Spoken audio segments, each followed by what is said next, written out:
Okay, so are you ready for this one? This is going to be a wild one. Oh, yeah. You sent over a bunch of stuff on Dalia and Michael Dipolito, court transcripts, articles, even excerpts from the Case File podcast. So Wow. we know you're really into this case. Oh, absolutely. This is a fascinating case. Yeah, it's a crazy story. All right, so to set the scene, we're in Florida, sunny Florida, back in 2008. And we have Michael. He's a recovering addict. Ex-con trying to rebuild his life, going to support meetings, running his own online marketing business. And then he meets Dalia. And things get complicated fast. Yeah, they get complicated fast. Their relationship moves really quickly. They meet in October, and that same month, Michael files for divorce from his first wife. Wow. And then by December, he's proposing to Dalia with a $26,000 diamond ring. Wow, that's moving quickly. Yeah. So by January 2009, Michael's officially divorced, and he withdraws $238,000 from his safety deposit box To buy a townhouse. to buy a townhouse for him and Dalia, with Dalia conveniently acting as the realtor for the purchase. Yeah, it's a little suspicious, right? Yeah, red flag. Red flag. What's so interesting here is how quickly Dalia positions herself to financially benefit from this relationship. Yeah. She earns a commission on the townhouse sale and then later convinces Michael to sign the property over to her entirely. Wow. So she was in it for the money from the start, it sounds like. It seems that way. Yeah, so more red flags popping up. Yeah, definitely. But at this point, Michael's head over heels. They get married, just 5 days after his divorce is finalized. So on the surface, they look like a typical young couple, going to the beach, going to the gym, visiting family. But the Case File podcast highlights some incidents that suggest trouble was brewing Yeah, definitely trouble. beneath the surface. Like, for example, in March 2009, Michael's probation officer starts receiving anonymous calls Oh, no. accusing him of dealing drugs. Really? And so the police search his car twice, but they don't find anything. Wow. Then there's a domestic disturbance call to the Dipolito home after a neighbor reports a fight. So she was playing the victim, but also trying to set him up. It's kind of like having your cake and eating it, too. Exactly. Wow, that's messed up. And it's interesting that even early on, these anonymous tips and accusations, they all seem to follow Michael. I mean, you have to wonder if she was behind it all along. It definitely raises that question. Yeah. All these incidents, they create an atmosphere of suspicion and tension around Michael. Right. He's constantly on edge, worried about violating his parole. Meanwhile, Dalia uses these events to further isolate him and manipulate him into making decisions that benefit her. Like signing over the townhouse, Exactly. which happens in July, right after Dalia convinces Michael to consult with a lawyer about getting on administrative probation. And of course, the lawyer, who we later find out is an imposter arranged by Dalia. This lawyer suggests transferring the property to Dalia's name to help with the probation process. Wow. So you can see how she's manipulating Michael through this combination of lies and fabricated legal advice. She even got her mother involved to recruit someone to pose as the lawyer's paralegal. It's unbelievable the lengths that she went to. I know. To get what she wanted. Yeah. And remember, this is all happening while she's supposedly pregnant with Michael's child. Oh, yeah, the pregnancy, that's another layer of manipulation. Yeah, what's up with that? It was a way for her to further control Michael and, maybe gain sympathy from other people. It's important to remember that later on. Yeah. She admits to her ex-boyfriend that the pregnancy was completely made up. Wow, so she was lying about everything. Pretty much. Okay, so let's switch gears a bit.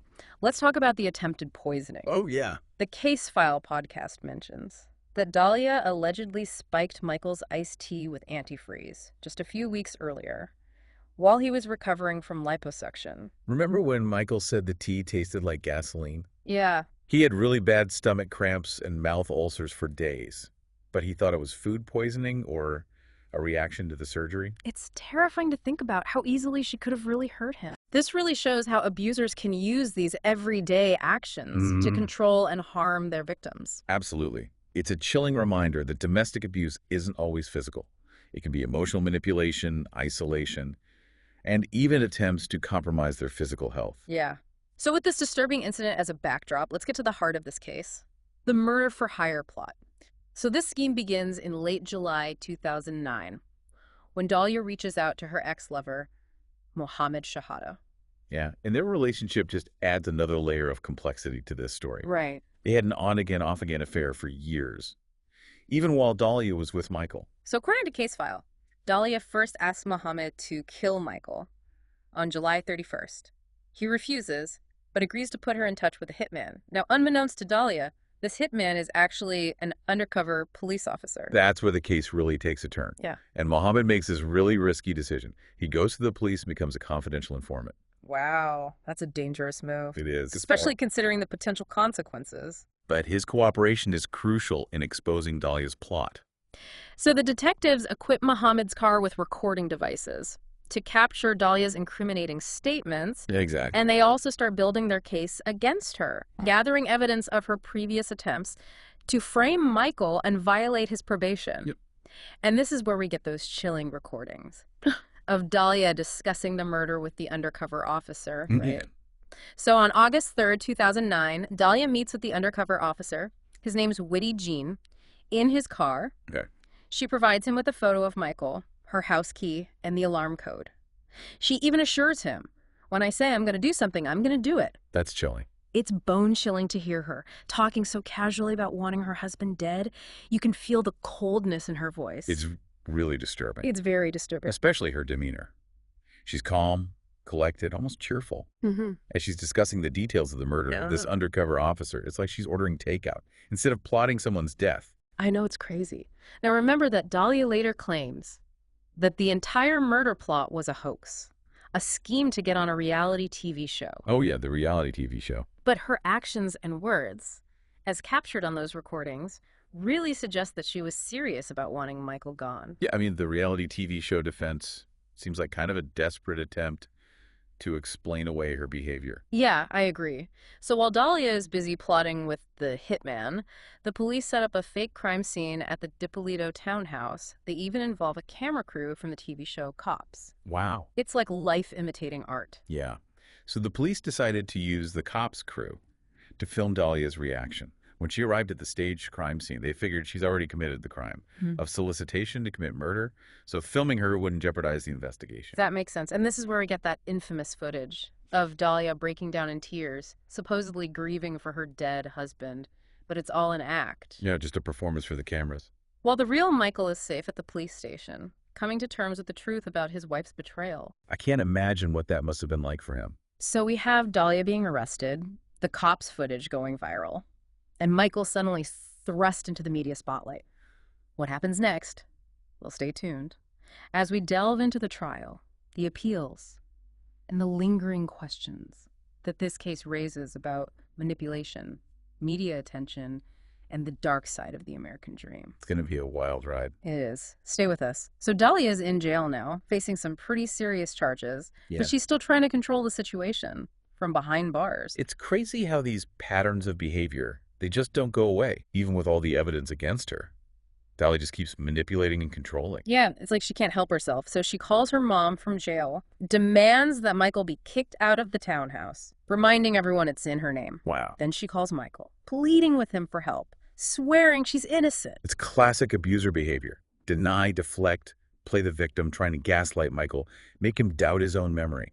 And the evidence against her... Yeah, it's all a mind game. But thankfully, Michael doesn't fall for it. He tells Dalia he'll help her if she signs the townhouse back over to him. And what does she say? Of course she refuses, showing where her priorities really lie. Wow. So even after everything, she's still more concerned with money than taking responsibility. Exactly. And then there's the whole cop situation, which adds another layer to this story. When Dalia was arrested, she signed a waiver, thinking it was for her police interview to be recorded, but it was actually permission for the footage to be used on the show. Oh, wow. So the Boynton Beach Police Department, they released that clip, the one of Dalia at the fake crime scene. Yeah. And it turns this local case into a national sensation. I remember that. Everyone was talking about it. They were viral overnight. The media was obsessed. The public was captivated. Yeah, it was crazy. And Michael, the victim in all of this, was thrust into this unwanted spotlight. He did an interview on the Today Show. You could see the bewilderment and pain on his face, talking about how Dalia seemed totally normal that morning, how he really believed they were starting a family together. It was heartbreaking to watch. It really makes you think about the real people behind these crazy headlines, dealing with this unimaginable betrayal. Yeah. It's easy to forget that sometimes, and then Just when you thought the story couldn't get any wilder, Muhammad drops another bombshell. Oh no, what now? He tells the police that Dalia had confessed to trying to poison Michael with antifreeze. What? Yeah. When did this happen? Apparently she spiked his iced tea a few weeks earlier when he was recovering from liposuction. Oh my gosh. Remember he said the tea tasted like gasoline? Yeah.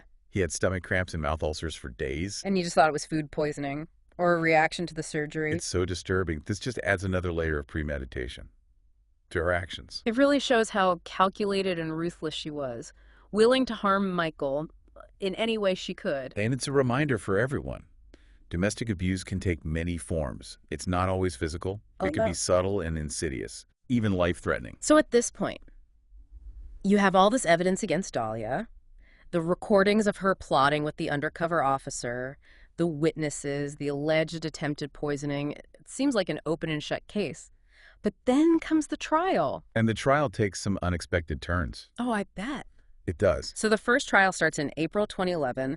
Dalia's defense team tries to paint her as this naive young woman, manipulated by her scheming husband. Really? Yeah, they claim the whole murder-for-hire plot was a hoax, concocted by Michael to get on a reality TV show. That's a bold strategy. It's pretty far-fetched. They try to shift the blame onto Michael, making him the mastermind of his own attempted murder. So they tried to discredit Michael by bringing up his past as a con man and drug addict. Right, trying to say he was motivated by fame and fortune. Yeah. That he saw this as his ticket to stardom. But the jury sees right through it. They recognize the evidence of Dalia's intent to harm Michael. So after a pretty short deliberation, the jury finds Dalia guilty of solicitation to commit first-degree murder.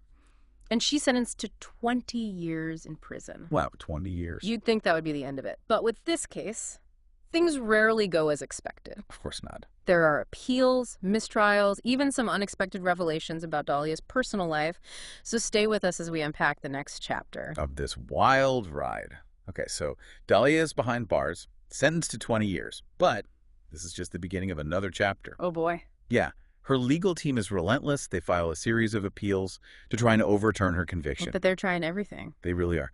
One of their early arguments focuses on the fact that Dalia's lawyer had previously represented one of the police officers involved in the case. Oh, wow. So a conflict of interest. Exactly. Yeah, that doesn't look good. They argue that this prior relationship creates a bias and undermines the fairness of Dalia's trial.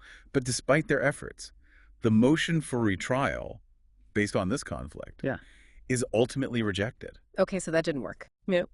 But then, in 2014, there's new development. The appeals court orders a new trial for Dalia because of a comment made by a potential juror during jury selection. Oh, really? Yeah. What happened? This juror had mentioned reading about Dalia's alleged attempt to poison Michael with antifreeze, and that information was supposed to be inadmissible during the first trial. Oh, wow. So a technicality. That's a big break for her. Huge. So while she's awaiting her second trial, Dalia is released on house arrest. Okay. And this is where the case takes on a whole new life.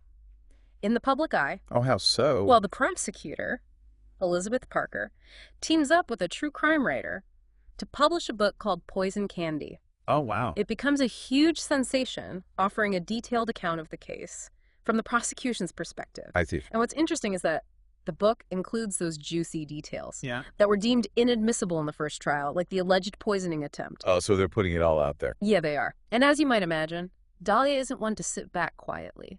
Of course not. She decides to share her side of the story in an interview with ABC's 2020. So she's going on national TV. Oh, yeah. To defend herself. Exactly. And what's amazing is that she sticks to her claim that the whole murder plot was a hoax, orchestrated for a reality TV show. Wow, she's really sticking to that story. Yeah, she is. She even implicates Muhammad, claiming he threatened her family and coerced her into going along with the plan. That's unbelievable. Her ability to manipulate and portray herself as the victim is incredible. Yeah, it really makes you question the nature of truth and deception. Absolutely. So in December 2016, Dalia's second trial begins.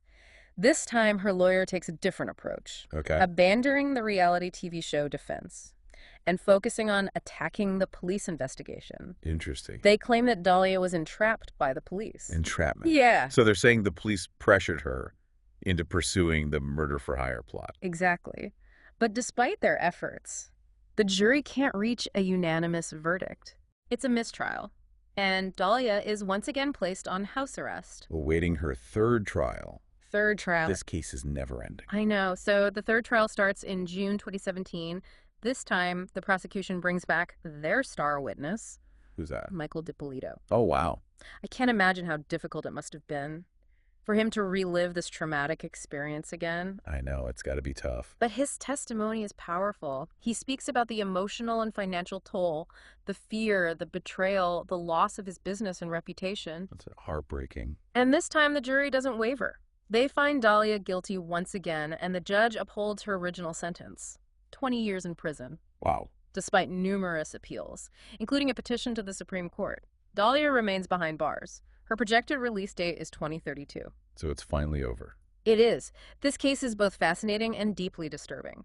It's a tale of manipulation, greed, and the lengths some people will go to get what they want. It really makes you think about human nature and the darker side of the American dream. It does. It reminds us that appearances can be deceiving. Absolutely. And that even seemingly perfect facades can hide a web of secrets and lies.